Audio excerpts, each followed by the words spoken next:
Our last vlog, we talked about the being a disciple, being a true disciple, that Jesus called these guys up into a mountain to Him.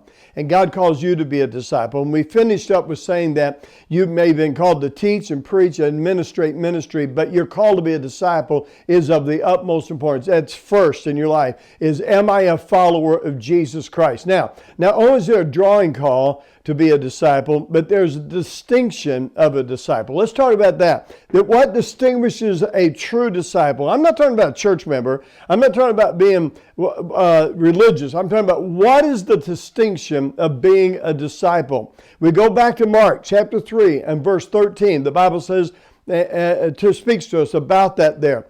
And remember this, there's always a difference in a disciple and a non-disciple. There's always a difference in a disciple and a non-disciple. That is very important for you and I to understand that, is you will know one when you see one. You can pick them out of the crowd. There's a distinction in them and others. Think about this. Even Peter, when the Bible says that he was there warming his hands with the crowd and Jesus is inside of him, the Bible says the Lord could see him over there. As he warms his hands with the crowd, someone says, you were one of them. You are one of them. You're one of those disciples. Hey, denied the Lord. Obviously, we know that 3 times, but here's my point, is if you have been called and you've been a follower of the Lord, and listen to me, is people will know. When I was in high school, I even had people come to me and say, aren't you a Christian, And I don't think it's because I had this dynamic walk, but I know that when you really have a heart for God, that they're going to know that you are a follower of Jesus Christ. 1 Corinthians chapter 8, verse 3 says this. Look at it. He says, if any man love God, the same is known of him. What a wonderful verse. And so if you love God, people are going to know that. It's going to be a distinction in the heart of a disciple. They're going to know that you love God.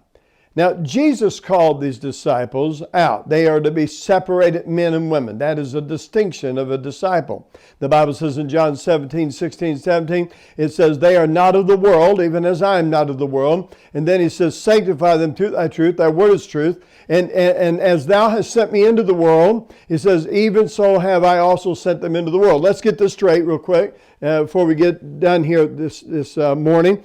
And that is this, is we have been sent into the world. And so any doctrine that tells you that as a Christian, you can't have any influence in the world, you can't be going out to the world, that's a wrong teaching. But what he's saying is that you as a believer or as a disciple, you're to be sanctified from the world, you're to be set apart from the world, you're not to be of the world. That is a true distinction of a disciple, is that his life is a separated life from the world. And from the world, its activities, its attitudes, its philosophies, its humanistic teachings. Our lives are not to be a part of it. We have been sanctified by the Word. So get this, okay? We're true disciples. There's a distinction about us, and one of those distinctions is to be separated from the world. And we'll come back here next week.